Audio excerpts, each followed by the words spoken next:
കഴിഞ്ഞ ഒരു 10-15-20 വർഷം കൊണ്ട് ഗൾഫിലേക്ക് പോകുന്നു, അവിടെ നിന്ന് ആഫ്രിക്കയിൽ പോകുന്നു. ആഫ്രിക്കയിൽ അത്രമാത്രം സക്സസ്ഫുൾ ആയിട്ടുള്ള എത്ര മലയാളി ഓണ്ടർപ്രണേഴ്സ് ഉണ്ടെന്ന് എനിക്കറിയില്ല. എന്തായിരുന്നു ആ റിസ്ക് എടുക്കാനുള്ള ആ സമയത്ത് തോന്നിയ when you decide to go to Gulf and then when you decide to go to Africa? എൻ്റെ പോയിന്റ് ഇത് കാൽക്കുലേറ്റ് ചെയ്യാത്ത ഒരുത്തന്നെ ഫെയിൽ ആയില്ലേ. അപ്പോൾ currency fluctuation is a biggest challenge in Africa. Uganda പോലത്തെ സ്ഥലത്ത് ലാൻഡ് ലോക്ക്ഡ് കൺട്രിയാണ്.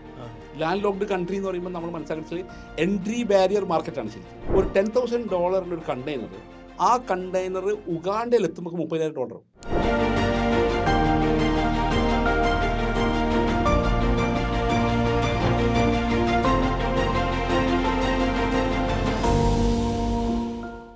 ഇന്ന് നമ്മുടെ കൂടെ ഒരു ഇമ്പോർട്ടൻ്റ് ആയിട്ടുള്ള ഒരു പേഴ്സണാലിറ്റി ഉണ്ട്.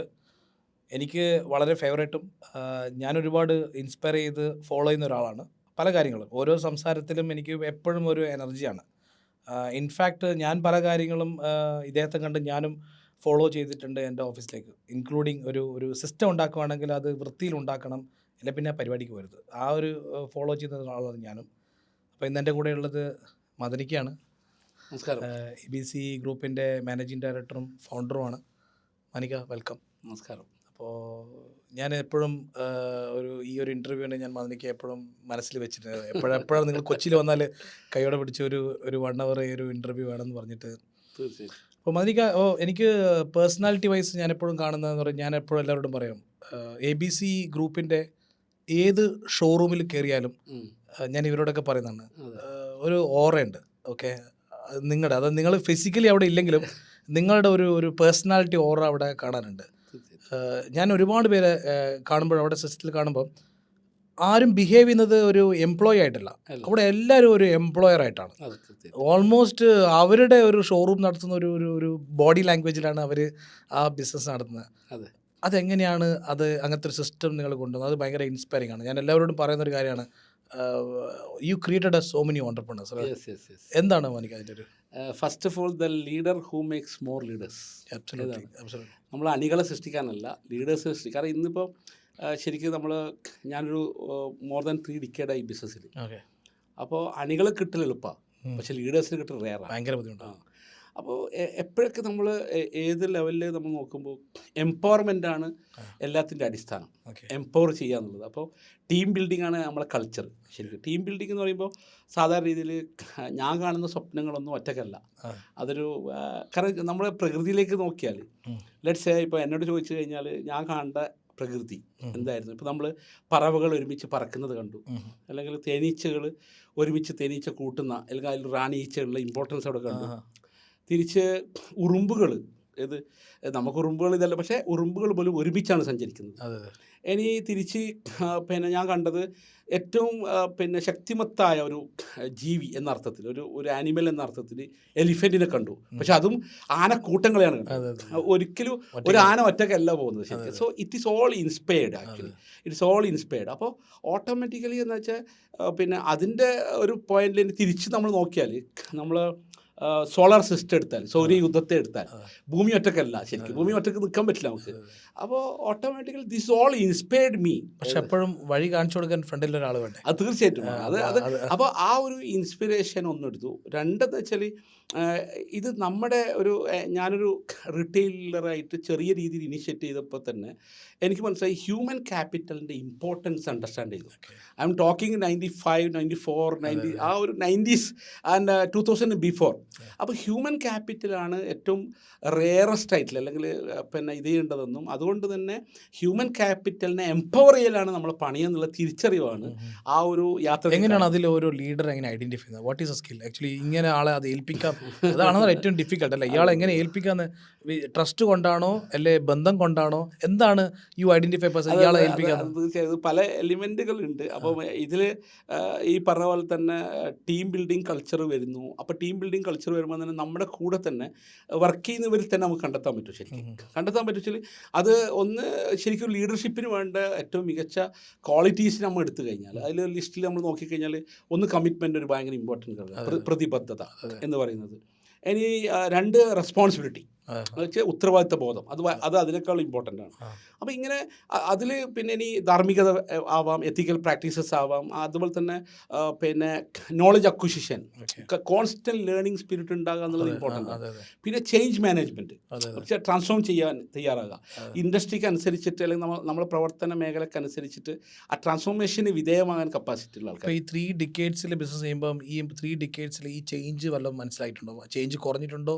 ഇപ്പം അതേപോലെ കുട്ടികളെ കിട്ടാനുണ്ടോ? അല്ല, ഇപ്പോഴും അവൈലബിൾ ആണ്. അത് ഇപ്പോഴത്തെ ഒരു വിഷയം എന്ന് വെച്ചാൽ, മുമ്പൊക്കെ നമ്മൾ ഗ്രൗണ്ടിൽ ഇരുന്ന് ചെറിയൊരു ഓർഗനൈസേഷനായിട്ട് വരുന്നതല്ലേ, അപ്പോൾ ഐഡൻറ്റിഫൈ ചെയ്യൽ എളുപ്പമായിരുന്നു, നമ്മൾ അനാലിസ് ചെയ്യൽ എളുപ്പമായിരുന്നു. അതുപോലെ തന്നെ നമുക്ക് അനാലിസ് ചെയ്യൽ അല്ലെങ്കിൽ അവരുടെ ഇൻ്റലിജൻസ് അണ്ടർസ്റ്റാൻഡ് ചെയ്യൽ, അവരെ നമ്മൾ ഓരോ സമയത്ത് പിന്നെ ചില ആൾക്കാരൊക്കെ ഞാനെന്താ വെച്ചാൽ അവർക്ക് ഉത്തരവാദിത്വം കൊടുത്തുകൊണ്ട് പരീക്ഷിക്കും. ഓക്കെ, അവരുടെ റിലയബിലിറ്റി ഫാക്ടർ നമ്മൾ ചെക്ക് ചെയ്യും, അവരുടെ ലോങ് ടേം ആയിട്ടുള്ള ആ ഒരു പിന്നെ കൺസിസ്റ്റൻസിയും കാര്യങ്ങളൊക്കെ നോക്കും. അപ്പോൾ നമുക്ക് അണ്ടർസ്റ്റാൻഡ് ചെയ്യാൻ പറ്റും. ഇപ്പോൾ ഓർഗനൈസേഷൻ വലുതാകുമ്പോൾ അത് ചെറുങ്ങനെ ലാക്ക് ചെയ്യുന്നുണ്ട്. പക്ഷേ എന്നിരുന്നാൽ തന്നെയും എന്താ വെച്ചാൽ ഇപ്പോഴും ഇന്നത്തെ കാലഘട്ടത്തിനനുസരിച്ചിട്ട് നല്ല നല്ല ആൾക്കാരെ കിട്ടാനുണ്ട് എന്നാണ് എൻ്റെ. പക്ഷേ അത് ഐഡൻറ്റിഫൈ ചെയ്യാൻ തീർച്ചയായിട്ടും നമ്മൾ എത്രയൊക്കെ ഡെലിഗേറ്റ് ചെയ്താലും എത്രയൊക്കെ HR ഡിപ്പാർട്ട്മെൻറ്റിന് വെച്ചാലും ഒക്കെ തന്നെ എൻ്റെ ഭാഷയെ പറഞ്ഞാൽ ഞാൻ ഉദാഹരണങ്ങൾ പറയുന്നുണ്ടെന്ന് തോന്നുന്നില്ല. എൻ്റെ ഭാഷയെ പറഞ്ഞു കഴിഞ്ഞാൽ സാധാരണ രീതിയിൽ രാമായണത്തിൽ ഒരു കണ്ടന്റ് ഉണ്ട്. എന്താ വെച്ചാൽ ഈ ഹനുമാൻ എപ്പോഴും ഹനുമാൻ്റെ കഴിവുകൾ മറന്നു. ഹനുമാൻ എപ്പോഴും കഴിവുകൾ ഓർമ്മ ഉണ്ടാവില്ല, മറന്നു. അപ്പോൾ വേറെ ഓർമ്മിപ്പിച്ചാലേ ഹനുമാനാണെന്നുള്ളൊരു ബോധം ഉണ്ടാവുള്ളൂ. അപ്പോൾ ഹനുമാൻ്റെ കപ്പാസിറ്റി തന്നെ മറന്നു. അപ്പോൾ ശ്രീരാമൻ ഇത് അണ്ടർസ്റ്റാൻഡ് ചെയ്തപ്പോഴാണ് എന്താ വെച്ചാൽ ഹനുമാൻ്റെ കഴിവുകളെ പറ്റി ബോധവൽക്കരിക്കാനാണ് ശ്രീരാമൻ ശ്രമിച്ചത്. അപ്പോഴാണ് അത് ഒരു എക്സാമ്പിൾ ഹനുമാനായി മാറുന്നത് ശരിക്കും. അപ്പോൾ ഞാൻ ഇതെന്നെ ഇൻസ്പയർ ചെയ്തൊരു ഒരു സബ്ജക്റ്റാണ് ശരിക്കും. എന്നുവെച്ചാൽ ഞാൻ മുമ്പ് ചെറുപ്പത്തിൽ സ്കൂളിൽ പോകുമ്പോൾ സ്കൂളിൻ്റെ അടുത്ത് ഒരു ABT പാർസൽ സർവീസ് ഉണ്ട്, ഇപ്പോൾ ഉണ്ട്. അപ്പോൾ ഹനുമാൻ ഇങ്ങനെ മലയെടുത്ത് പറക്കുന്നതാണ് ഒരു ലോകം ശരിക്കും. അതൊക്കെ എന്നെ ചെറിയ ഞാൻ സ്കൂളിൽ പഠിക്കുന്ന സമയത്ത്. ഓക്കെ, അപ്പോൾ ശരിക്കും ഞാനെന്താ ട്രൈ ആക്കി വെച്ചാൽ എനി പേഴ്സണാലിറ്റീസ്, എല്ലാ ആൾക്കാരിലും ഒരു ഹനുമാൻ ഉണ്ട്.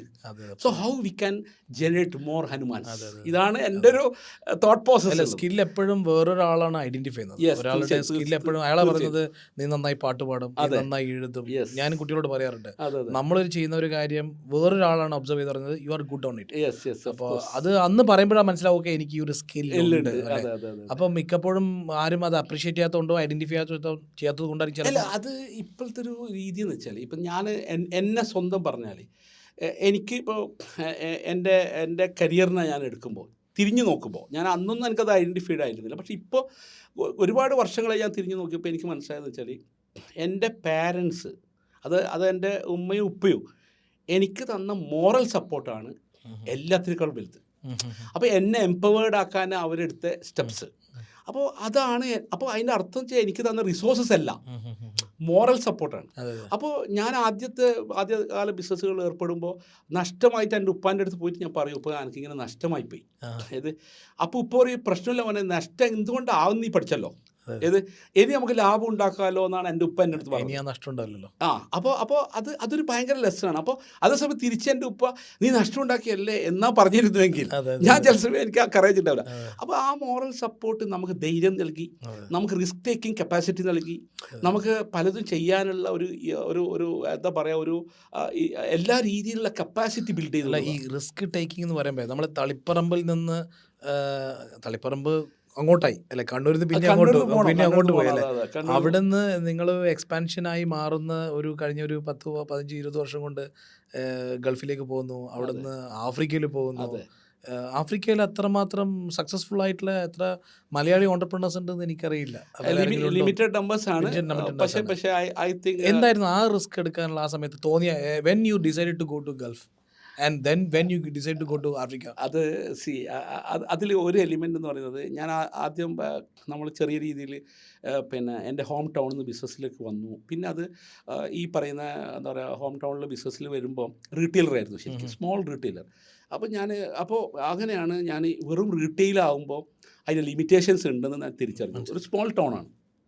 അപ്പോൾ അങ്ങനെ ഹോൾസെയിലിലേക്കും ഡിസ്ട്രിബ്യൂഷനിലേക്കും ഘട്ടം ഘട്ടമായിട്ട് ഇമ്പോർട്ടിലേക്കും എക്സ്പോർട്ടിലേക്കൊക്കെ ഘട്ടം ഘട്ടമായിട്ട് ഡൈവേഴ്സിഫൈ ചെയ്തു. അത് രണ്ട് ആണ്. ഒന്ന് ഈ ഒരു കാറ്റഗറി ഇമ്പ്രൂവ്മെൻറ്റ് നടത്തി, ഈ ഒരു ഒരു ഒരു ഒരു ഡിവിഷൻസ് ക്രിയേറ്റ് ചെയ്തു. രണ്ട് പ്രോഡക്റ്റ് പോർട്ട്ഫോളിയോയിൽ മാറ്റങ്ങൾ വരുത്തി. അപ്പോൾ രണ്ട് എലിമെൻ്റാണ്, രണ്ട് ഏരിയ. പ്രോഡക്റ്റിൻ്റെ പോർട്ട്ഫോളിയോനെയും മാറ്റി. അപ്പോൾ ഓട്ടോമാറ്റിക്കലി ആ രീതിയിൽ ഗ്രോത്ത് വരുമ്പോൾ we are learning from the market. അപ്പോൾ ഓട്ടോമാറ്റിക് എന്ന് വെച്ചാൽ ഒരു സസ്റ്റൈനബിൾ എൻ്റർപ്രൈസ് എന്നുള്ള കോൺസെപ്റ്റ് ചിന്തിക്കാൻ തുടങ്ങി. അതായത് സുസ്ഥിരമായ ഒരു ബിസിനസ്, ഒരു കൺസിസ്റ്റൻ്റായ ഒരു ബിസിനസ് മോഡൽ. അതിൻ്റെ അപ്പോൾ സുസ്ഥിരത വരുമ്പോൾ എന്ത് വേണം? ഡൈവേഴ്സിഫൈഡ് പോർട്ട്ഫോളിയോസ് വേണം, ഡൈവേഴ്സിഫൈഡ് ഡിവിഷൻസ് വേണം. അപ്പോൾ അതിലെല്ലാം തന്നെ ലീഡേഴ്സിനെ ബിൽഡ് ചെയ്തു. ഈ പറഞ്ഞ ഹ്യൂമൻ ക്യാപിറ്റൽ ആൻഡ് ഹനുമാനെ ക്രിയേറ്റ് ചെയ്തു ശരിക്കും. അപ്പം നമ്മളെന്താ വെച്ചാൽ അതുകൊണ്ട് തന്നെ തിരിച്ച് പിന്നെ മിഡിൽ ഈസ്റ്റ് ബിസിനസ്സിലോട്ടേക്ക് എത്താനൊരു റീസൺ ഉണ്ടായിരുന്നു. അങ്ങനെ മിഡിൽ ഈസ്റ്റ് ബിസിനസ്സിലോട്ടേക്ക് എത്തി. അത് തീർച്ചയായിട്ടും എനിക്ക് അത് എൻ്റെ കൂടെയുള്ള പിന്നെ ടീം പിന്നെ എൻ്റെ പാർട്ട്നേഴ്സ് തരുന്ന സപ്പോർട്ട് അത് ഒരു ഭയങ്കര ഇമ്പോർട്ടൻ്റ് ആണ്. കാരണം എൻ്റെ ജേണിയിൽ ശരിക്കും വെച്ചാൽ പിന്നെ ഞാൻ ഒരു പിന്നെ പാർട്ട്ണർഷിപ്പ് ഫാമായിട്ട് വന്നതാണ്. ഇന്നും still all the founders with me and with us together and with അതിനേക്കാൾ സ്പിരിറ്റോട് കൂടി. അത് 26 വർഷം മുമ്പുണ്ട്, അതിനെക്കാട്ടി സ്പിരിറ്റിലാണ് ഇപ്പോൾ ഉള്ളത്. അപ്പോൾ so what happen, they also given A freedom to do. They also and all are almost similar age group, almost ഒരു 2 years 1 year ഡിഫറൻസ്. അതാണ് അതിൻ്റെ ഒരു സ്ട്രെങ്ത്. അതെ. അപ്പോൾ അവരും നമുക്ക് പ്രവർത്തിക്കാനുള്ള സ്പേസ് തരുന്നു. ലിമിറ്റേഷൻസ് ഇല്ലാതെ പ്രവർത്തിക്കാൻ, ഈവൻ ചിന്തിക്കാനുള്ള സ്പേസ്. ചിന്തിച്ചാൽ ആക്ട് ചെയ്യണമല്ലോ നമ്മൾ. അപ്പോൾ മിഡിൽ ഈസ്റ്റിലോട്ട് എത്തി. മിഡിൽ ഈസ്റ്റ് ബിസിനസ് ഡെവലപ്പ് ചെയ്ത് വരുന്ന ഒരു പീരീഡിലാണ് 2014. ആ സമയത്ത് നമുക്ക് മിഡിൽ ഈസ്റ്റ് എന്ന് പറയുന്നത് എന്താ വെച്ചാൽ ആക്ച്വലി ഇൻ അവർ ബിസിനസ് എന്ന് വെച്ചാൽ ഹ്യൂജ് ക്യാപിറ്റൽ ഇൻറ്റൻസീവ് ബിസിനസ് മോഡലാണ്. Huge infrastructure is required. പിന്നെ എല്ലായിടത്തും ഭയങ്കര ബിഗ് പ്ലെയേഴ്സാണ് മാർക്കറ്റിലുള്ളത്. അപ്പോൾ ഒരു മാർക്കറ്റിൽ എൻ്റർ ചെയ്യുക, മാർക്കറ്റ് ഷെയർ എടുക്കുക എന്ന് പറയുന്നത് ഒരു ടഫസ്റ്റ് ജോബാണ്. എന്ന് വെച്ചാൽ ഹ്യൂജ് റിസോഴ്സസ് വേണം. അത് inventory ആയിട്ടാവാം, ക്യാപിറ്റലായിട്ടാവാം, ഇൻഫ്രാസ്ട്രക്ചറായിട്ടാവാം, any number of people ആവാം. അപ്പോൾ OPEX is too much high in Middle East. So it is quite difficult and taking lot of time to establish. Okay. അപ്പോൾ ആ ഒരു തോട്ട് പ്രോസസ്സും എല്ലാം എന്താണെന്ന് വെച്ചാൽ ഇപ്പോൾ ലാസ്റ്റ് ഒരു 15 years ഓഫ് മിഡിൽ ഈസ്റ്റ് എക്സ്പീരിയൻസിൽ ഇപ്പോൾ നമ്മൾ 3 കൺട്രിയിലേ ഉള്ളൂ, 3 രാജ്യത്തേ ഉള്ളൂ. അപ്പോൾ ഓട്ടോമാറ്റിക്കലി നമ്മൾ എന്താണില്ല. അപ്പോൾ എന്ന് വെച്ചാൽ ഒന്നെന്ന് വെച്ചാൽ കുറച്ചും കൂടി പ്രൊഫഷണൽ ആൾക്കാർ ഉണ്ട്. പിന്നെ കുറച്ചും കൂടി ശക്തി നമ്മുടെ ട്രേഡിൽ എന്ന് വെച്ചാൽ മിഡിൽ ഈസ്റ്റിൽ കുറച്ചും കൂടി ഓർഗനൈസ്ഡും അല്ലെങ്കിൽ കുറച്ചും കൂടി എസ്റ്റാബ്ലിഷ്ഡും കുറച്ചും കൂടി ഹിസ്റ്റോറിക്കലി പവർഫുൾ ആയിട്ടുള്ള അല്ലെങ്കിൽ ഫാമിലി വെൽത്ത് എല്ലാം പവർഫുള്ളായ ആൾക്കാരാണ് ഈ ട്രേഡിലുള്ളത്. അപ്പോൾ അതൊരു ടഫസ്റ്റ് സാധനമായിരുന്നു. അപ്പോൾ അങ്ങനെ വരുമ്പോൾ ഓട്ടോമാറ്റിക്കലി എൻ്റെ യങ് ബ്രദർ ബിസിനസ്സിലോട്ടേക്കാന്ന് പറഞ്ഞിട്ട് ഞാൻ എംപവേർഡ് ആക്കാൻ വേണ്ടിയിട്ട് പണി ഇങ്ങനെ എടുത്തുകൊണ്ടിരിക്കുകയായിരുന്നു. അപ്പം ഓനെ പിന്നെ മണിപ്പാലിൽ നിന്ന് ഇൻസ്റ്റിറ്റ്യൂട്ട് ഓഫ് മാനേജ്മെൻറ്റിൽ നിന്ന് ഗ്രാജുവേഷൻ കഴിഞ്ഞപാട് ജർമ്മനിയിലേക്ക് പിന്നെ ഇൻ്റർനാഷണൽ ബിസിനസ്സിൽ മാസ്റ്റേഴ്സ് ചെയ്യാൻ ബോൺ യൂണിവേഴ്സിറ്റി ജർമ്മനിയിൽ. അപ്പോൾ അത് എക്കാന്ന് വെച്ചാൽ ഞാൻ പറഞ്ഞു ഇംഗ്ലീഷ് സ്പീക്കിംഗ് ഒരു കൺട്രിയിൽ പോകണ്ട. അതായത് അപ്പോൾ ജർമ്മൻകാർ ഇംഗ്ലീഷ് ഹേറ്റ് ചെയ്യുന്ന ആൾക്കാരാണ് ഹിറ്റ്ലറുടെ കാലഘട്ടത്തിൽ. അതുകൊണ്ട് തന്നെ അതർ ദാൻ ഇംഗ്ലീഷ് സ്പീക്ക് ചെയ്യുന്ന കൺട്രി മതി. സോ ദ കൾച്ചർ ജർമ്മനി എന്ന് വെച്ചാൽ നമുക്കറിയാലോ പിന്നെ മ്യൂസിയങ്ങളുടെ നാടാണ്. ഒരുപാട് ലെസൺസ് ലേൺ ചെയ്യേണ്ട കൾച്ചറിലും എല്ലാ തരത്തിലും ജർമ്മൻസ് എടുത്ത് ഒരുപാട് പഠിക്കാൻ. യൂറോപ്പിലെ ഏറ്റവും ശക്തമായ രാജ്യങ്ങളിലൊന്നാണ് ജർമ്മനി. അപ്പോൾ ബോൺ യൂണിവേഴ്സിറ്റിയിലും പോയി. അങ്ങനെ ഓട്ടോമാറ്റിക്കലി എന്ന് വെച്ചാൽ ഓൻ്റെ കൂടെ പിന്നെ വൺ മിസ്റ്റർ റിജാസ് മുഹമ്മദ് എൻ്റെ എൻജിൻ്റെ പേര്. ഓൻ്റെ ഒരുമിച്ച് പഠിക്കുന്ന അജയ്, അതേപോലെ തന്നെ he's from Bangalore, and one mister Dharanidhar Reddy. അപ്പോൾ ധരണീധർ റെഡ്ഡി ഈസ് ഫ്രം തെലങ്കാന. അപ്പോൾ ഓട്ടോമാറ്റിക്കലി മൂപ്പരുടെ ഒരു പിന്നെ കസിൻ പിന്നെ അതായത് ഒരു കാരണോട് നമ്മളെ ഇത് പിന്നെ ശിവണ്ണ നമ്മൾ വിളിക്കുക. അപ്പം is one of the best പേഴ്സണാലിറ്റിയുള്ളതാണ് മൂപ്പർ. He's doing business. കാരണം കണ്ടമാനം ആൾക്കാർ ഈസ്റ്റ് ആഫ്രിക്ക റീജിയനിൽ ആന്ധ്ര ആൻഡ് തെലുങ്കാന ആൾക്കാർ കണ്ടമാനമുണ്ട്, കുറച്ച് പ്രസൻസ് ഉണ്ടാവും. അപ്പോൾ മൂപ്പർ അവിടെ ഒരു പിന്നെ ഫാർമസ്യൂട്ടിക്കൽ ബിസിനസ്സാണ് ചെയ്യുന്നത്. അങ്ങനെ എൻ്റെ ബ്രദർ എന്നെ വിളിച്ച് ചോദിക്കുന്നു എന്താ വെച്ചാൽ ഇങ്ങനെ ശിവണ്ണനെ വിളിക്കുന്നുണ്ട്. പിന്നെ അപ്പം പിന്നെ ശിവണ്ണൻ്റെ പിന്നെ ആടെ വിസിറ്റിങ്ങിന് വരാൻ പറയുന്നു. അപ്പോൾ എൻജിൻ എന്താ വെച്ചാൽ ഇവിടെയാണല്ലോ, നാട്ടിൽ ജനിച്ചു, ഇന്ത്യയിൽ കേരളത്തിൽ ജനിച്ചു, ചിന്മയ വിദ്യാലയം പഠിച്ചു, പിന്നെ അതിനുശേഷം മണിപ്പാൽ യൂണിവേഴ്സിറ്റി പഠിച്ചു. ഞാൻ പറഞ്ഞു ഓക്കെ. അപ്പോൾ ഉഗാണ്ടയിൽ പുള്ളിക്ക് പറഞ്ഞു. ഞാൻ പറഞ്ഞു അത് ലെറ്റസ്. അപ്പോൾ അവരൊരു ബിസിനസ് ഇൻട്രസ്റ്റും കൂടി അവർക്കുണ്ട്. അപ്പോൾ എന്തായാലും ഒരു വിസിറ്റിങ്ങിന് പോകാമെന്ന് പറഞ്ഞിട്ട് എൻ്റെ ബ്രദറെ വിളിച്ചു. അപ്പോൾ ഞാൻ പറഞ്ഞു ഏതായാലും നീ പോ. അപ്പോൾ അങ്ങനെ ജർമ്മനി എന്ന് പറഞ്ഞ വെക്കേഷൻ ടൈമിന് ആദ്യമായിട്ട് ഉഗാണ്ടയിൽ പോയത് ഈ ധരണീധർ റെഡ്ഡി. അപ്പോൾ അവിടുന്ന് അവർ എന്താ വെച്ചാൽ ഈ ധരണിക്ക് നമ്മളെ ബിസിനസ്സുകൾ കാര്യങ്ങളെല്ലാം അറിയാം. അങ്ങനെ ശിവൻ എൻ്റെ നിർബന്ധപ്രകാരം എൻ്റെ ബ്രദർ എന്നെ വിളിക്കുന്നത് ഇങ്ങനെ ഒന്ന് പറയുന്നുണ്ട്, ഇക്കാക്ക ഒന്ന് വാ, നമുക്കൊന്ന് പിന്നെ സ്ഥലം കാണാം. അപ്പം അവർ പിന്നെ അപ്പം ഞാൻ പറഞ്ഞു ഞാനിതിന് വരണ. പിന്നെ ഞാനിങ്ങനെ കുറേ പിന്നെ പഠിക്കാൻ നോക്കി, ഇങ്ങനെ ആഫ്രിക്ക ഇങ്ങനെ എൻ്റെ മനസ്സിലിങ്ങനെ ഉണ്ടെങ്കിലും അവിടെ എത്താനൊരു കാരണമാണല്ലോ. അപ്പോൾ ഞാൻ പറഞ്ഞു ശരി ഞാൻ വരാം. അങ്ങനെയാണ് ആദ്യമായി 2014 ഞാനും എൻ്റെ ബ്രദർ ഷമീം എൻ്റെ പാർട്ണർ സാഹിദ് മുഹമ്മദ് കൂടിയിട്ട് ഒരു വിസിറ്റിങ്ങിന് ഉഗാണ്ടയിൽ പോകുന്നു. That is A reason. അപ്പോൾ ഏടെ പോയാലും എൻ്റെ ഒരു സ്വഭാവം എന്ന് വെച്ചാൽ ഞാൻ അടുത്ത് history, geography, culture, economy, population everything പഠിക്കും. അപ്പോൾ ഓട്ടോമാറ്റിക്കലി വാട്ട് ഹാപ്പൻ എന്ന് വെച്ചാൽ അവിടെ എത്തിയപ്പോൾ ഓട്ടോമാറ്റിക്കലി എൻ്റെ ഇൻട്രസ്റ്റ് ഓൺടർപ്രീനർഷിപ്പാണ്, പാഷനേറ്റ് ബിസിനസ്സിലാണുള്ളത്. അപ്പം അത് ആണ് എൻ്റെ ഫസ്റ്റ് പ്രയോറിറ്റി. അപ്പോൾ അവിടെ പോയ മാർക്കറ്റ് വിസിറ്റ് ചെയ്യുക, അനാലിസിസ്. ടൂറിസ്റ്റിൽ രണ്ടാമതാണ്. അത് കടകാണോ? ആദ്യം ബിസിനസ്സുകളൊക്കെ അനാലിസ് ചെയ്തു, മാർക്കറ്റ് അനാലിസ് ചെയ്തു. അപ്പം നമുക്ക് എന്തായാലും ഒന്ന് തുടങ്ങാമെന്നുള്ളൊരു ഒരു നയം രൂപീകരിച്ചു. അങ്ങനെയാണ് ശരിക്കും നമ്മൾ ഉഗാണ്ടയിൽ ഫസ്റ്റ് എത്തുന്നത്. അങ്ങനെ നമ്മൾ 2015 നമ്മൾ ഇനീഷ്യേറ്റീവ് വരുന്നത്, 2015. അപ്പോൾ അതെന്നെ എങ്ങനെയാണെന്ന് വെച്ചാൽ ആഫ്റ്റർ എൻ്റെ ബ്രദർ എഡ്യൂക്കേഷൻ കംപ്ലീറ്റ് ചെയ്യുന്നു. അപ്പോൾ ഞാൻ പറഞ്ഞു എന്നാൽ പിന്നെ ശരി, പിന്നെ ഫസ്റ്റ് വേൾഡിൽ നീ പഠിച്ചു, ഇനി തേർഡ് വേൾഡിൽ നമുക്ക് ബിസിനസ് തുടങ്ങാം. ഇതായിരുന്നു സ്റ്റാൻഡ്. അപ്പോൾ എൻ്റെ പോയിൻ്റ് എന്താ വെച്ചാൽ ഈ പിന്നെ ട്രേഡ് എന്ന് പറയുമ്പോൾ പൊതുവേ ഈ ജോഗ്രഫികൾ തമ്മിലുള്ള ട്രാൻസാക്ഷൻ വളരെ ഇമ്പോർട്ടൻറ്റ്. ഹിസ്റ്റോറിക്കലി നോക്കിയാൽ തന്നെ മനസ്സിലാവും. അപ്പോൾ ഡിഫറെൻറ്റ് കൺട്രിയിലെ റിസോഴ്സസ് ഡിഫറെൻ്റ് ആണ്, ഡിഫറെൻറ്റ് കൺട്രിയിൽ ബിസിനസ് എക്കോസിസ്റ്റം ഡിഫറെൻ്റ് ആണ്. അപ്പോൾ അതുകൊണ്ട് തന്നെ ആ ഒരു മെത്തേഡ് എനിക്കുണ്ടായിരുന്നു. അതിൽ ഒരുപാട് റീസൺസ് ഉണ്ട്. ഞാൻ പഠിക്കുന്ന സമയത്ത് പ്രീ ഡിഗ്രി പഠിക്കും. അന്നത്തെ ഞാൻ ഇത് കഴിഞ്ഞിട്ട് പ്രീ ഡിഗ്രി പഠിക്കുമ്പോൾ എന്നോട് എല്ലാവരും പറഞ്ഞു കൊമേഴ്സ് എടുക്കണം എന്നാണ്. അപ്പോൾ കൊമേഴ്സ് ഓക്കെ, എൻ്റെ ഫാദർ ബിസിനസ്സിൽ ഞാൻ സപ്പോർട്ട് ചെയ്യാനും പോകുന്നുണ്ട്. പക്ഷേ എനിക്ക് ഏറ്റവും ഇഷ്ടമുള്ള സബ്ജക്റ്റ് എന്ന് വെച്ചാൽ ഒന്ന് ഹിസ്റ്ററി, ഒന്ന് ജോഗ്രഫിയാണ്. അപ്പോൾ എനിക്ക് അതുകൊണ്ട് തന്നെ അന്ന് കൊമേഴ്സ് എടുക്കുമ്പോൾ ഇതില്ല, ഈ സബ്ജക്റ്റ് ഇല്ല. ഓക്കെ, പിന്നെ ലാംഗ്വേജ് ഞാൻ ഹിന്ദി അന്ന് സംസാരിക്കും. അപ്പോൾ ഞാൻ പറയും വേണ്ട, എനിക്ക് ഹിസ്റ്ററി മതി. അന്ന് തേർഡ് ഗ്രൂപ്പ് എന്ന് പറയും. അപ്പോൾ എന്നെ എല്ലാവരും ഡിസ്കറേജ് തേർഡ് ഗ്രൂപ്പ് ഈ പഠിക്കാൻ ഇഷ്ടമില്ലാത്ത ആൾ എടുക്കുന്ന ഗ്രൂപ്പാണ്. പക്ഷെ ഞാൻ എൻ്റെ ലൈഫിൽ ഞാൻ ഇപ്പോഴും പറയുന്ന ഈ വേദിയിൽ ശരിക്കും ബിസിനസ്സിൽ there is a big connection with the history, big connection with the geography. That help me to develop all these countries എന്നാണ് എൻ്റെ വിശ്വാസം. എല്ലാ ബിസിനസ്സും എവിടെയെങ്കിലും ഒരു കൾച്ചറായിട്ട് കണക്റ്റഡ് ആണ്, ഭയങ്കര ഹിസ്റ്ററി ആയിട്ട് കണക്റ്റഡ്. അപ്പോൾ ഹിസ്റ്ററി അറിയാതെ ഫ്യൂച്ചർ മാറില്ല. അപ്പോൾ അതുകൊണ്ട് തന്നെ ഹിസ്റ്ററി എന്താ വെച്ചാൽ ഞാൻ ഒക്കെ നന്നായിട്ട് എഴുതും. അപ്പോൾ എനിക്ക് എല്ലാ വർഷങ്ങളൊക്കെ ഓർമ്മ ഉണ്ടാവും, അക്കങ്ങൾ ഓർമ്മ ഉണ്ടാവും, അപ്പോൾ നമ്പേഴ്സ്. അതുകൊണ്ട് തന്നെ പിന്നെ അപ്പോൾ automatically that also inspire me that എവിടെ ഏത് കൺട്രി പോകുമ്പോഴും അത് പിന്നെ അതൊരു പിന്നെ ഏതോ രാജ്യമാണ്, അങ്ങനത്തെ ഒരു മൈൻഡ് സെറ്റ് ഇല്ല നമുക്ക്. അതാണ് ഏറ്റവും ബ്യൂട്ടിഫുൾ പാർട്ട്. നമ്മൾ ഏതെങ്കിലും യാത്ര ചെയ്യുമ്പോഴോ പിന്നെ നമ്മൾ ഒരു എക്സാമ്പിൾ പിന്നെ എന്താ പറയുക ഗ്ലോബൽ പിന്നെ പേഴ്സണായിട്ട് നിൽക്കുന്നു, അതുപോലെ തന്നെ ഗ്ലോബൽ എൻ്റർപ്രൈസിൽ വർക്ക് ചെയ്യുന്നു, ദാറ്റ്സ് ഓൾ. അപ്പോൾ ആ മൈൻഡ് സെറ്റാണ്. അപ്പോൾ നമ്മൾ പോകുമ്പോൾ ഇത് വേറെ ഏതോ രാജ്യത്താണല്ലോ, അങ്ങനെ ഒരു മൈൻഡ് സെറ്റ് ഇല്ല. അപ്പോൾ ഓട്ടോമാറ്റിക്കലി ഈ ഗ്ലോബൽ മാർക്കറ്റ് പ്ലേസ് എന്നുള്ള കോൺസെപ്റ്റാണ്. ഏതെങ്കിലും ഒരു കമ്പനി എന്ന് പറയുന്നതോ ബിസിനസ് എന്ന് പറയുന്നതോ ഏതെങ്കിലും ചുവരുകൾക്കുള്ളിലോ അല്ലെങ്കിൽ ഏതെങ്കിലും ബിൽഡിങ്ങിൻ്റെ ഉള്ളിലോ അല്ല, ഒരു മാർക്കറ്റ് പ്ലേസിലാണ് ഈ ബിസിനസ് എന്നും. അതുകൊണ്ട് തന്നെ അതിന് there is no limit, sky is the limit എന്നുള്ള കോൺസെപ്റ്റ്. ഒരു one of the richest countries Qatar. അതെ, ഉഗാണ്ടയാണ്. അത് രണ്ട് കൾച്ചറല്ലേ? Yes, absolutely. അതാണ് ഞാൻ പറഞ്ഞത്. അപ്പോൾ അവിടെയാണ് ഇപ്പോൾ ബിസിനസ് ഇൻ്റലിജൻസ് നമ്മൾ പറയുന്ന, അല്ലെങ്കിൽ പിന്നെ അനലിറ്റിക്സ് എന്ന് നമ്മൾ പറയുന്ന, ഡാറ്റാ സയൻസ് എന്ന് പറയുന്ന ഇതൊന്നും പിന്നെ ഞാൻ ചെയ്യുന്ന സമയത്ത് ഇതൊന്നും സിസ്റ്റത്തിൽ ഒരേ പ്രോഡക്റ്റ്, കൺസ്യൂമറിന്റെ കപ്പാസിറ്റി എല്ലാം വ്യത്യാസമാണ്. അബ്സല്യൂട്ട്ലി. ഒരിക്കലും ഞാൻ എൻ്റെ എക്സ്പീരിയൻസ് ഞാൻ പറയാം. എൻ്റെ ട്രേഡ് എക്സ്പീരിയൻസിൽ എൻ്റെ ഹോം ടൗണിൽ നിന്ന് പയ്യന്നൂർ എന്ന് പറയുന്നത് 20 കിലോമീറ്റർ ഉള്ളൂ. എൻ്റെ ഹോം ടൗണിൽ നടത്തുന്ന ബിസിനസ് 20 കിലോമീറ്ററിന് അപ്പുറം പോയിട്ട് നടത്തുമ്പോൾ തന്നെ അവിടെ മാറി. There is A shift. Even നമ്മൾ കണ്ണൂരേക്ക് പോകുമ്പോൾ അവിടെ ഒരു ഷിഫ്റ്റ് ഉണ്ട്. അപ്പോൾ അത് കൾച്ചറൽ ഷിഫ്റ്റ് ഉണ്ട്. അപ്പോൾ നമുക്കിപ്പോൾ ഒരു കണ്ണൂർ ബെൽറ്റ് തലശ്ശേരി വരെ കണ്ണൂരാണല്ലോ കുറച്ച് വരെ. അതെ. അപ്പം കോഴിക്കോട് ഒരു മാറ്റമുണ്ട്.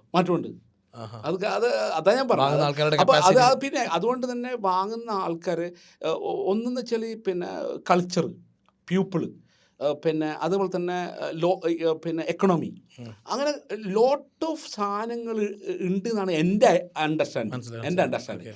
ഇത് നമ്മൾ അണ്ടർസ്റ്റാൻഡ് ചെയ്യൽ വളരെ ഇമ്പോർട്ടൻ്റ്. ഇപ്പോൾ എക്സാമ്പിൾ ഫുഡിൻ്റെ കാര്യത്തിൽ നമുക്ക് എടുത്താൽ, ഭക്ഷണ സംസ്കാരം നമ്മൾ എടുത്താൽ, ഇപ്പോൾ നമ്മളിപ്പോൾ കേരളത്തിലെ ഭക്ഷണ സംസ്കാരം നേരെ തിരിച്ച് നമ്മൾ മംഗലാപുരം പോകുമ്പോൾ, കാസർഗോഡ് നിന്ന് മംഗലാപുരം പോകുമ്പോൾ മാറി. ഇനി അവിടുന്ന് നമ്മൾ വേറൊരു നാട്ടിലേക്ക് പോകുമ്പോൾ, ഓരോ രാജ്യത്ത് പോകുമ്പോൾ ഇപ്പം ഞാൻ ഗുജറാത്തിൽ പോയാൽ ഗുജറാത്തി താലി ഇഷ്ടമുള്ള ആളാണ്, ഞാൻ കഴിക്കാറുണ്ട്. ഗുജറാത്തി ഫുഡും എനിക്ക് ഇഷ്ടമാണ്. എൻ്റെ പോയിന്റ് എന്ന് വെച്ചാൽ ഇതൊക്കെ നമ്മൾ ഈ ഭക്ഷണ സംസ്കാരം പോലെ, ഭാഷകൾ പോലെ ബിസിനസിൻ്റെ ക്യാരക്ടറിലും വ്യത്യാസം ഉണ്ടെന്നാണ് എൻ്റെ അണ്ടർസ്റ്റാൻഡിങ്. കൺസ്യൂമറുടെ ബിഹേവിയറിൽ ഡിഫറൻസ് ഉണ്ട്. നമുക്ക് ഒരേ പ്രോഡക്റ്റ് തന്നെ എല്ലാ കൺസ്യൂമർക്കും ഒരേപോലെ കൊടുക്കുന്നത് ശരിയല്ല. ഒരിക്കലല്ല. കാരണം വെച്ചാൽ ഇപ്പം നമ്മൾ പറഞ്ഞാൽ, ഇപ്പോൾ നമ്മൾ ഒരേ റൈസ് തന്നെ പിന്നെ ഫ്രൈഡ് റൈസ് ഉണ്ടാക്കുമ്പോൾ, പിന്നെ ചൈനീസ് ഫ്രൈഡ് റൈസ് ഉണ്ടാക്കുമ്പോൾ റൈസ് സെയിം ആയിരിക്കും, പക്ഷേ it is in A different form actually. അപ്പോൾ അതേ സാധനം തന്നെ നമ്മളിപ്പോൾ പിന്നെ മലബാറിൽ വന്നിട്ടുണ്ടാക്കുമ്പോൾ ചില സമയത്ത് ഗീ റൈസ് ആയി മാറും. It is all. അപ്പോൾ ഇത് തീർച്ചയായിട്ടും ഇപ്പോൾ ചപ്പാത്തി തന്നെ ഗുജറാത്തിൽ ഉണ്ടാക്കുന്ന ചപ്പാത്തി കേരളത്തിൽ ഉണ്ടാക്കുന്ന ചപ്പാത്തി വ്യത്യാസം. So we need to understand in this level. ഞാനിപ്പോൾ നേരത്തെ പറഞ്ഞതിൽ തന്നെ ഞാനൊരു എക്സാമ്പിളിലേക്ക് വരാം. റിയൽ എക്സാമ്പിൾ പറഞ്ഞാൽ, നമുക്ക് സൂപ്പർ മാർക്കറ്റ് ബിസിനസ് ഉണ്ട് മലബാർ റീജിയൻ. അപ്പോൾ നമ്മുടെ ഹോം ടൗണിൽ നിന്ന് പയ്യന്നൂർ ഞാൻ ഇനീഷ്യേറ്റ് ചെയ്യുന്ന സമയത്ത്, പയ്യന്നൂർ ശരിക്കും ഏഴിമല നേവൽ അക്കാഡമി. അപ്പോൾ there is a influence of north people.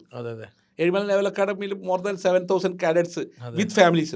Okay, ഇനി CRPF camp Peringom. Okay, this is also influenced from the whole Indian ആൾക്കാർ വരുന്ന സ്ഥലം. അപ്പോൾ ഈ ഇങ്ങനെയുള്ള ചില സാധനങ്ങൾ എന്ത് ചെയ്യപ്പെടുന്നു, അപ്പോൾ ഓട്ടോമാറ്റിക്കലി ആദ്യത്തെ സൂപ്പർ മാർക്കറ്റ് റൺ ചെയ്യേണ്ട മോഡലും അതേ സൂപ്പർ മാർക്കറ്റ് നമ്മൾ തിരിച്ച് തളിപ്പറമ്പിൽ വന്നിട്ട് റൺ ചെയ്യുന്ന മോഡലും ഡിഫറൻസ് ഉണ്ട്.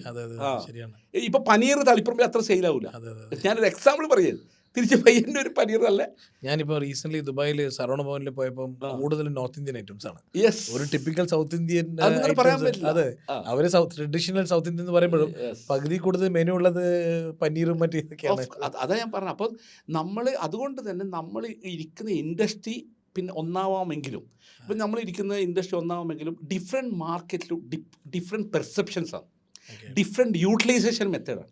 അതുകൊണ്ട് തന്നെ നമ്മൾ എപ്പോഴും ഒരു പ്രോഡക്റ്റിനെ ഡിസൈനിനെ സെലക്ട് ചെയ്യുന്ന സമയത്ത്, ഇപ്പോൾ ഒരിക്കലും തന്നെ പിന്നെ ഖത്തറിൽ വിൽക്കപ്പെടുന്ന ഒരു പ്രോഡക്റ്റ്, ഓക്കെ, സിമിലിയർ പ്രോഡക്റ്റ് തന്നെ ഉഗാണ്ടയിൽ വിൽക്കപ്പെടണമെന്നില്ല. So we need to understand. So we source a different product for Uganda separate ആയിട്ട്. അത് എന്താ റിസർച്ച് നമ്മൾ ശരിക്കും സാധാരണ രീതിയിൽ നമ്മുടെ പിന്നെ അതാ ഞാൻ പറഞ്ഞത്, ഈ ഡൈനാമിക്സിനെ അണ്ടർസ്റ്റാൻഡ് ചെയ്യുക എന്നുള്ളതാണ്. ഇപ്പോൾ നമ്മളോട് ആൾ ചോദിച്ചു, ഇപ്പോൾ നമ്മൾ സാധാരണ രീതിയിൽ ആഫ്രിക്ക എന്ന് പറയുമ്പോൾ പൂറസ്റ്റ് അല്ലേ, അല്ലേ ശരിക്കും. അപ്പോൾ പൂറസ്റ്റ് ആകുമ്പോൾ ആൾക്കാരുടെ അഫോർഡ് PPP കുറവായിരിക്കും, purchase parity per person low ആയിരിക്കും. അതാണല്ലോ പെർസെപ്ഷൻ. അപ്പോൾ അത് ശരിയല്ല. എങ്ങനെ ശരിയല്ല എന്ന് ഞാൻ പറഞ്ഞുതരാം. ഞാൻ പോയി അവിടെ നമ്മളെ ഇനീഷ്യേറ്റീവിൽ നമ്മളെ കമ്പനി ഇനീഷ്യലി ഫസ്റ്റ് നമ്മളിതെല്ലാം എക്സ്പീരിയൻസ് ലേണിംഗ് ആണ്. നമ്മളെന്ത് ചെയ്തു, പാവങ്ങളല്ലേ, അവർക്ക് വാങ്ങാൻ പറ്റില്ല. അപ്പോൾ നമ്മൾ എന്ത് ചെയ്തു, വളരെ പിന്നെ അവർക്ക് വാങ്ങാൻ പറ്റുന്ന വളരെ വില കുറഞ്ഞ ഉൽപ്പന്നങ്ങളുമായിട്ടാണ് എൻ്റെ ഇനീഷ്യേറ്റീവ് ആരംഭിച്ചത്. അപ്പോൾ ഓട്ടോമാറ്റിക്കലി ഉഗാണ്ടയിൽ കമ്പാലയിൽ നമ്മൾ ഇനീഷ്യേറ്റീവ് ആരംഭിച്ചു. നമ്മൾ ഇന്ത്യയിൽ നിന്നും ചൈനയിൽ നിന്നും ഇനി മറ്റു സ്ഥലത്തൊക്കെ വില കുറഞ്ഞ ഉൽപ്പന്നങ്ങൾ കൊണ്ടുവന്നു. പക്ഷെ അന്ന് നമ്മൾ തിരിച്ചറിഞ്ഞു ഇത് നമുക്ക്, കാരണം അവിടെ ആ വിൽപ്പന നടത്തിക്കൊണ്ട് സർവേ ചെയ്യൽ ഡിഫിക്കൽട്ടായിരുന്നു. ശരിക്കും ഡിഫിക്കൽട്ട് ഇത് പറയാൻ കാരണം എന്ന് വെച്ചാൽ ഈ വില കുറഞ്ഞ ഉൽപ്പന്നങ്ങൾക്ക് അവിടെ ഒരുപാട് ആളുണ്ട്. കാരണം മാർക്കറ്റിൻ്റെ കമോഡിറ്റൈസേഷനാണ് അവിടെ. അപ്പോൾ അവിടെ തന്നെ സ്വന്തം പ്രൊഡക്ഷൻ ആഫ്രിക്കൻ സോഴ്സസ് തന്നെ ഉണ്ട്. അപ്പോൾ ടാക്സേഷൻ കുറവാണ്. അപ്പോൾ നമ്മൾ ഈ വില കുറഞ്ഞ ഉൽപ്പന്നത്തിന് ഹൈ ഷിപ്പിംഗ് കോസ്റ്റ്, അതായത് ഉഗാണ്ട പോലത്തെ സ്ഥലത്ത് വെച്ചാൽ ലാൻഡ് ലോക്ക്ഡ് കൺട്രിയാണ്.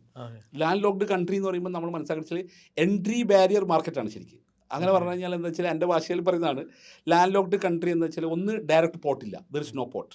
അപ്പോൾ കെനിയയിൽ മൊംബാസ പോർട്ടിലാണ് കണ്ടെയ്നർ വരുന്നത്. ഈ കണ്ടെയ്നർ, അപ്പോൾ നമ്മുടെ ഒരു എക്സാമ്പിൾ ലെറ്റ്സ് സേ ഒരു $10,000 ഒരു കണ്ടെയ്നർ പിന്നെ നമ്മൾ പ്രൊക്യൂർമെൻറ്റ് ഗ്ലോബലി എടുത്ത് ചെയ്ത് കഴിഞ്ഞാൽ, ഞാനൊരു എക്സാമ്പിൾ പറയുന്നതാണ്, ആ കണ്ടെയ്നർ ഉഗാണ്ടയിൽ എത്തുമ്പോൾ $30,000. അപ്പോൾ മെറ്റീരിയൽ ക്വാളിറ്റി കുറഞ്ഞൊരു മെറ്റീരിയലിൻ്റെ മുകളിൽ ഞാൻ പണിയെടുത്താൽ അപ്പോൾ അത് കോസ്റ്റ്ലി. അപ്പോൾ ഓട്ടോമാറ്റിക്കലി വാട്ട് ഹാപ്പൻ, എന്താ കാരണം, ഒന്ന് ലോജിസ്റ്റിക് കോസ്റ്റ് എന്ന് വെച്ചാൽ എക്സാമ്പിൾ ഒന്ന് ഷിപ്പിംഗ് കോസ്റ്റ് വരുന്നു, പ്ലസ് ബൈ റോഡ് ട്രാൻസ്പോർട്ടാണ് കെനിയയിൽ നിന്ന് മൊംബാസയിൽ നിന്ന് ഉഗാണ്ടയിലേക്ക് വരുന്നത്. അപ്പോൾ അതിന് തന്നെ $4,500 $5,000 ഒരു കണ്ടെയ്നറിന്. അപ്പോൾ ഒരാൾ 10 കണ്ടെയ്നർ കൊണ്ടുവരണമെങ്കിൽ അവൻ്റെ capital strength, stock turn over ratio കുറയും, ക്യാപിറ്റൽ വേണം, അധികം വേണം, അപ്പോൾ കൺസപ്ഷൻ കുറയും. അപ്പോൾ ഓട്ടോമാറ്റിക്കലി വാട്ട് ഹാപ്പൻ എന്ന് വെച്ചാൽ ഇത് റിയലൈസ് ചെയ്ത് വരുമ്പോൾ നമുക്ക് ഒരു ലോസ് വന്നു. അപ്പോൾ ഞാൻ വെച്ചാൽ എന്തായാലും ആഫ്രിക്ക പോലത്തെ സ്ഥലത്ത് ഫസ്റ്റ് തന്നെ പോയിട്ട് ബിസിനസ് വിജയിക്കുക അത്ര എളുപ്പമല്ല.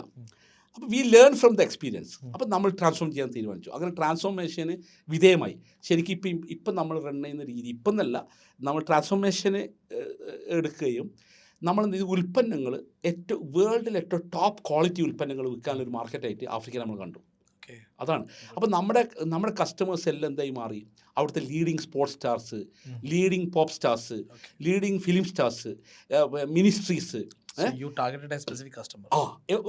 HNI വിഭാഗം. അതായത് അതിൻ്റെ ഒരു റീസൺ ഉണ്ടായിരുന്നു. ശരിക്കും റീസൺ എന്ന് പറയുന്നത് എന്താ വെച്ചാൽ, ശരിക്കും പറഞ്ഞാൽ നമ്മൾ ബിൽഡിംഗ് മെറ്റീരിയൽ ഇൻഡസ്ട്രിയിലാണല്ലോ നമ്മൾ core business, interior and building material ഇൻഡസ്ട്രിയാണ്.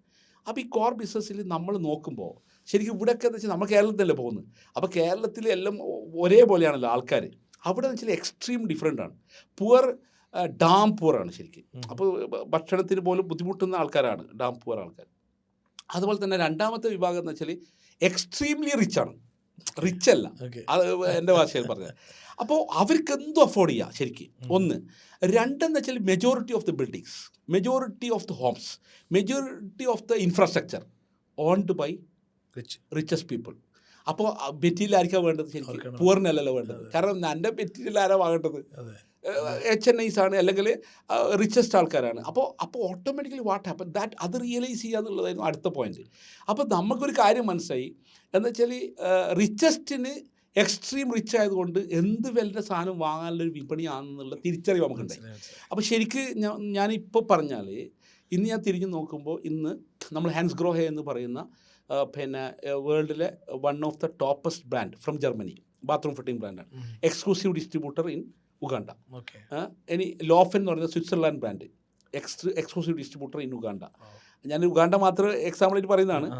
ഇനി തിരിച്ച് അങ്ങനെ ടോട്ടോ ജപ്പാനീസ് ബ്രാൻഡാണ്, എക്സ്ക്ലൂസീവ് ഡിസ്ട്രിബ്യൂട്ടർ ഇൻ ഉഗാണ്ട. അപ്പോൾ നമ്മുടെ കസ്റ്റമേഴ്സ് എല്ലാം വെച്ചാൽ 5 സ്റ്റാർ ഹോട്ടൽ ഉണ്ടാക്കുന്ന ആൾക്കാർ, റിസോർട്ട്സ് ഉണ്ടാക്കുന്ന ആൾക്കാർ, അപ്പം hospitality industries, health care industries, ministries, administrative ലെവലിലുള്ള ആൾക്കാർ, ടോപ്പസ്റ്റ് ഒഫീഷ്യൽസ്. അപ്പോൾ ഓട്ടോമാറ്റിക്കലി വെച്ചാൽ ടോട്ടൽ പോപ്പുലേഷൻ്റെ ലെസ് ദാൻ 10% ആണ് നമ്മുടെ ടാർഗറ്റഡ് കസ്റ്റമർ, ലെസ് ദാൻ 10%. അപ്പോൾ ഓട്ടോമാറ്റിക്കലി വാട്ട് ഹാപ്പൻ എന്ന് വെച്ചാൽ ആ കൺട്രിയിലെ ടോപ്പസ്റ്റ് ബിസിനസ് മോഡലായിട്ട് നമ്മൾ മാറി ശരിക്കും. അപ്പോൾ നമ്മളെ ഗ്ലോബൽ എക്സ്പീരിയൻസ് അതിനൊരു റീസണായി. അതുപോലെ തന്നെ വെൽ അക്സെപ്റ്റൻസ് മാർക്കറ്റിൽ വന്നു. എന്ന് വെച്ചാൽ അസറ്റ്സിന് നമ്മൾ എടുത്താൽ, അവിടുത്തെ റിസോർട്ട്സിന് എടുത്താൽ, അസറ്റ്സിന് എടുത്താൽ, ഹോട്ടൽസിന് എടുത്താൽ, ഈവൻ ഇൻഫ്രാസ്ട്രക്ചറും കെട്ടിടങ്ങളും എടുത്താൽ less than 4% of the people owned by 90% of the property in Africa. അപ്പോൾ that we need to understand that dynamic. എനിക്ക് ഒരു ജസ്റ്റ് ഒരു ഇൻസൈറ്റ് വരാനാണ്. Since you have almost more than ഒരു 10 years ആയി ആഫ്രിക്കയിൽ. ഇപ്പോൾ നമ്മുടെ ഈ വീഡിയോ കാണുന്ന ഒരാളാണെങ്കിൽ ഗൾഫ് കഴിഞ്ഞാൽ മലയാളിക്ക് എപ്പോഴും ഗൾഫാണല്ലോ. അത് കഴിഞ്ഞാൽ അടുത്തൊരു ഡെസ്റ്റിനേഷൻ പൊട്ടൻഷ്യലി ആഫ്രിക്ക പോസിബിൾ ആണ്. ഇപ്പോൾ എനിക്ക് തന്നെ അറിയാവുന്ന ഒരുപാട് പേര് ഐവറി കോസ്റ്റിലൊക്കെ പോയ ക്ലൈൻറ്റ്സ് ഒക്കെ ഉണ്ട്. തീർച്ചയായിട്ടും. അപ്പോൾ ആഫ്രിക്കയിൽ പോകുമ്പം എന്ത് ശ്രദ്ധിക്കണം? എന്തായിരിക്കും കൺസേൺ ഉണ്ടാകേണ്ടത്? നമ്മൾ ചില മിസ്റ്റേക്സ് നിങ്ങൾ ചെയ്തു, ഇനി വരുന്ന ആൾക്കാർ അതേ മിസ്റ്റേക്ക് ചെയ്യാൻ പാടില്ല. കാരണം ഒന്ന് ലാംഗ്വേജ് ബാരിയർ ഉണ്ട്, ഇംഗ്ലീഷ് സംസാരിക്കുന്ന ആൾക്കാർ കിട്ടാൻ ബുദ്ധിമുട്ടായിരിക്കും ചിലപ്പോൾ. അപ്പോൾ എന്താണ് ശ്രദ്ധിക്കേണ്ടത്? ഏത് സെക്ടറാണ് ഇനി പൊട്ടൻഷ്യലി ആഫ്രിക്ക ഗ്രോ ചെയ്യുക? അതാണ്, അത് ഓരോ ഇൻഡസ്ട്രിയെ സംബന്ധിച്ചിട്ടും ഡിഫറെൻറ്റ് ഡൈനാമിക്സ് ആയിരിക്കും എന്നാണ് അഭിപ്രായം. ഒന്ന് വെച്ചാൽ ആഫ്രിക്കയിൽ ഇംഗ്ലീഷ് സ്പീക്കിംഗ് ഇംഗ്ലീഷ് സ്പീക്കിംഗ് കൺട്രീസിനാണ് നമ്മൾക്ക് ഈസി ആയിട്ടുണ്ടാകുക. അതെ. പക്ഷേ അതിലൊരു ബാരിയറും ഉണ്ട് നമുക്ക്. എന്താ വെച്ചാൽ ഇംഗ്ലീഷ് സ്പീക്കിംഗ് കൺട്രിയിലെ ആൾക്കാർ നല്ലോണം കോമ്പറ്റീഷനും ഉണ്ട് ശരിക്കും. 2 ഏരിയാസ് നമുക്ക് എടുക്കാം. ഒന്ന് ഇംഗ്ലീഷ് സ്പീക്കിംഗ്, 2 ആഫ്രിക്കയിൽ ഇംഗ്ലീഷ് അത്യാവശ്യം കൈകാര്യം. പിന്നെ ഉഗാണ്ട, ടാൻസാനിയ എല്ലാവരും ഇംഗ്ലീഷ് കൈകാര്യം ചെയ്യും. നല്ല ഇംഗ്ലീഷ് ഒരു മെയിനായിട്ടൊരു ലാംഗ്വേജിൽ ഒന്ന് തന്നെയാണ്, അവിടുത്തെ ലോക്കൽ ലാംഗ്വേജ് ഉണ്ടെങ്കിലും.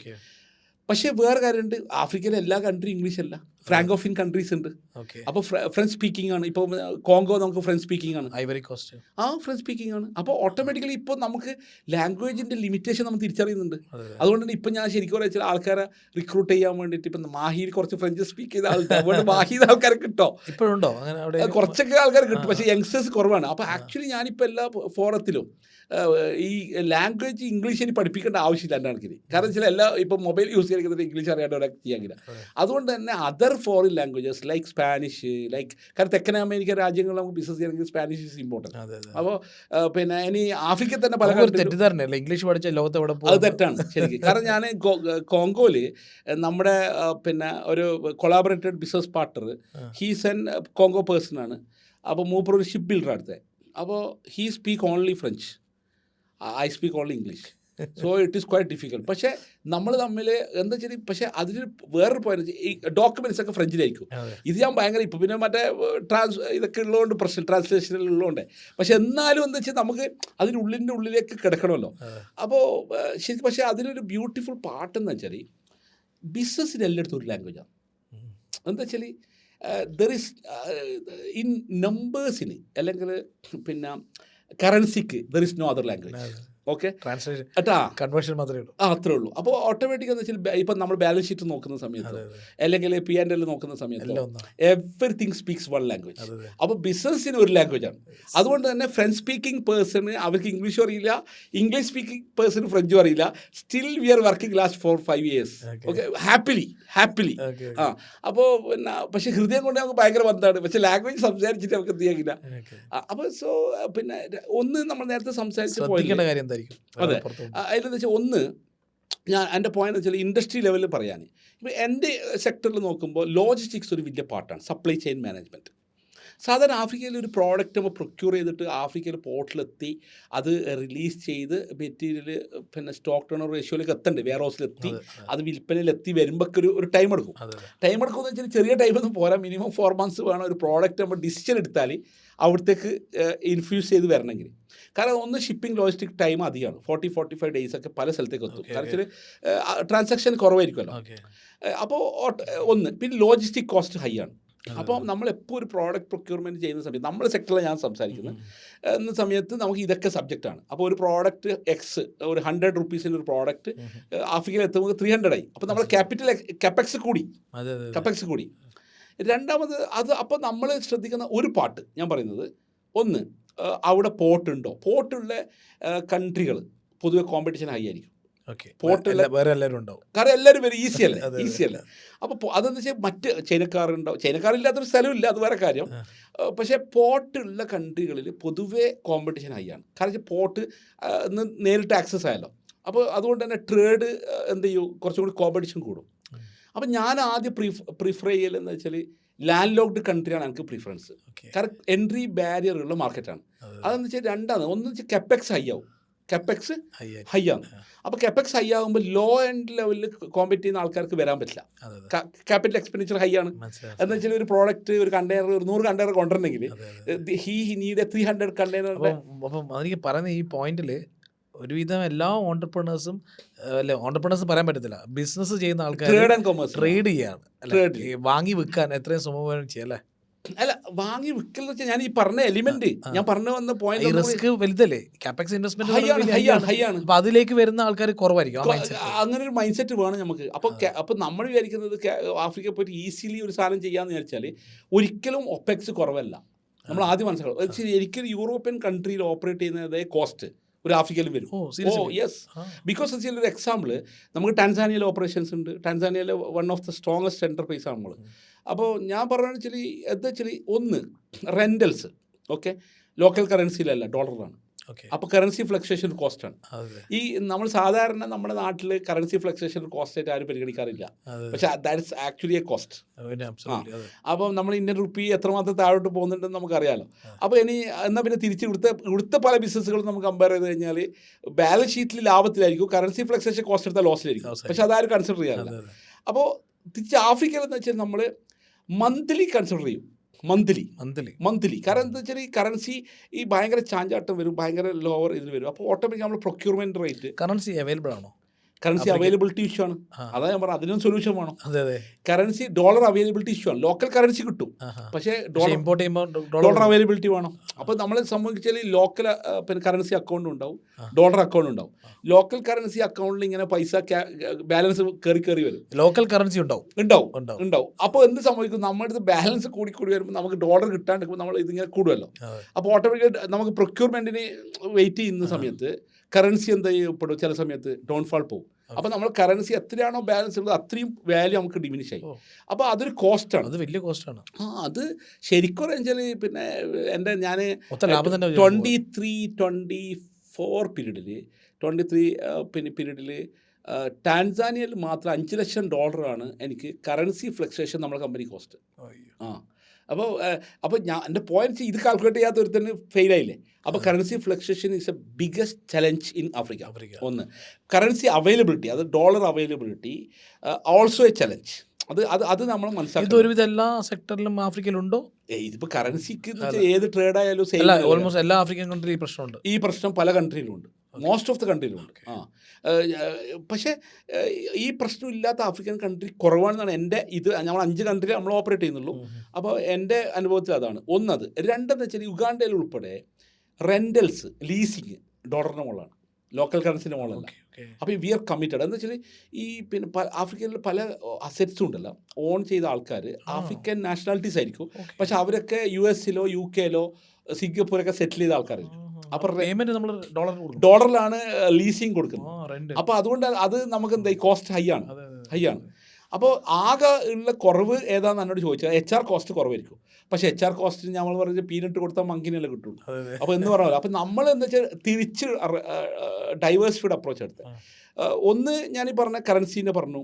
രണ്ട് നമ്മൾ ട്രേഡ് ആൻഡ് കൊമേഴ്സിലുള്ള ആൾക്കാർക്ക് പിന്നെ ഈ പറഞ്ഞ ഈ പോർട്ടുള്ള സിറ്റികളിൽ കോമ്പറ്റീഷൻ ജാസ്തി ഉണ്ടാവുമെന്ന് പറഞ്ഞു. അപ്പോൾ നമ്മളെ സംബന്ധിച്ച് സ്റ്റോക്ക് ടേൺ ഓവർ റേഷ്യോ കുറയും അല്ലേ, ശരിയല്ലേ? ഒന്ന് വെച്ചാൽ ഒന്ന് ക്യാപിറ്റൽ എക്സ്പെൻഡിച്ചർ കൂടുന്നു, രണ്ട് സ്റ്റോക്കിൻ്റെ ഇൻപുട്ട് സപ്ലൈ ചെയിനിൽ എന്ത് ചെയ്യുന്നു, ഒരു 4 മാസമെങ്കിലും എടുക്കും ഒരു പ്രോഡക്റ്റ് എത്താൻ. അപ്പോൾ അത്രയും സമയം സ്റ്റക്കായി. അപ്പോൾ ഒരു വർഷം 2 ടേമോ 3 ടേമിൻ്റെ അപ്പുറത്തേക്ക് റവന്യൂ നമുക്ക് ടേൺ ചെയ്യാൻ കഴിയില്ല ഇൻ അവർ ട്രെയിൻ. അപ്പോൾ നമ്മൾ ആ കാൽക്കുലേഷൻ നമുക്ക് ഉണ്ടായിരിക്കണം. നമ്മൾ ക്യാപിറ്റൽ എത്രയാണ് ഉള്ളത്, ആ ക്യാപിറ്റൽ എത്ര പ്രാവശ്യം റൊട്ടേറ്റ് ചെയ്യും. അപ്പോൾ അങ്ങനെ വരുമ്പോൾ നമുക്ക് എന്ത് കോസ്റ്റ് വരും. അപ്പോൾ നമ്മൾ അങ്ങനെ അപ്പോൾ നമ്മളെന്താ വെച്ചാൽ എന്തുകൊണ്ട് ആദ്യം ഉഗാണ്ടയിൽ പോയി എന്നുള്ളതിൻ്റെ വേറൊരു ആംഗിൾ എന്താ വെച്ചാൽ ഒന്ന് പൂറസ്റ്റ് കൺട്രിയാണ്. അപ്പോൾ നമ്മൾ മനസ്സിലാക്കുന്നത് വെച്ചാൽ ഒന്ന് പൂറസ്റ്റ് കൺട്രിയാണ്, രണ്ട് ലാൻഡ് ലോക്ക്ഡ് കൺട്രിയാണ്. അപ്പോൾ അതുകൊണ്ട് തന്നെ അവിടുത്തെ മാർക്കറ്റ് സൈസ് അത്ര വലുതല്ല ശരിക്കും. അപ്പോൾ മാർക്കറ്റ് സൈസ് വലുതല്ലാണ്ടാകുമ്പോൾ വലിയ പ്ലേയേഴ്സ് ആ മാർക്കറ്റിൽ വരില്ല ശരിക്കും. ഓക്കെ, അപ്പോൾ ഓപ്പർച്യൂണിറ്റി കുറവായതുകൊണ്ട്, കാരണം market size is small, economy is small. ഞാനൊരു എക്സാമ്പിൾ പറഞ്ഞാൽ ഒരു 40 ബില്യൺ ആണ് പിന്നെ ഇവരുടെ പിന്നെ യുഗാണ്ടൻ്റെ ഒരു സൈസ് GDP റേറ്റ്. അത് തിരിച്ച് ടാൻസാനിയ ഒരു 60-70 ആണ്, കെനിയ 100 ആണ്. അപ്പോൾ എല്ലാവരും കെനിയയിൽ ആദ്യം പോകും. നമ്മൾ നേരെ റിവേഴ്സ് എഞ്ചിനീയറിംഗ് ആണ്. ഞാൻ വരുന്നത് സ്മോൾ ടൗൺ എന്നല്ലേ, അപ്പോൾ ഞാൻ എപ്പോഴും സ്മോൾ കൺട്രി സെലക്ട് ചെയ്യും എക്സ്പീരിയൻഷ്യൽ ലേണിങ്ങിന് വേണ്ടിയിട്ട്. പൊതുവേ ആൾക്കാർ ട്രേഡിൽ എന്താ ചെയ്യുകയെന്ന് വെച്ചാൽ വലിയ മാർക്കറ്റിൽ പോകാനാണ് ശ്രമിക്കുക. ഞാൻ നേരെ റിവേഴ്സാണ്. എൻ്റെ പോയിന്റ് റിവേഴ്സ് മോഡൽ, റിവേഴ്സ് പിന്നെ ആർക്കിടെക്ചറിലെ റിവേഴ്സ് എഞ്ചിനീയറിംഗ് മോഡലാണ് നമ്മൾ വർക്ക് ചെയ്യുക. നമ്മൾ ചെറിയ സ്ഥലത്ത് എങ്ങനെ പോകാം, ചെറിയ സ്ഥലത്ത് എങ്ങനെ പഠിക്കാം, അവിടുത്തെ മാർക്കറ്റ് ഷെയർ എങ്ങനെ വലുതാക്കാം. അതാണോ നമ്മൾ ഖത്തറിൽ ആദ്യം പോയത്? യെസ്, GCC നിങ്ങൾ എടുത്താൽ Qatar is a very small country. അതേസമയം എൻട്രി ബാരിയർ മാർക്കറ്റാണ്. Opex is too much high. when we compare with other markets. മടിക്കുന്നതാണ് എൻട്രി ബാരിയർ, ഇന്നും എൻട്രി ബാരിയറാണ് എൻ്റെ കണക്കിൽ. കാരണം അവിടുത്തെ ഒരു കോസ്റ്റിങ്, അവിടുത്തെ ഇത് വെച്ചിട്ട് അവിടുത്തെ ട്രേഡ് വോളിയം വെച്ചിട്ട് ഒരാൾക്ക് സർവൈവ് ചെയ്യൽ ഇനീഷ്യൽ സ്റ്റേജിൽ ടഫാണ്. Fintaxman, the mentor your business needs.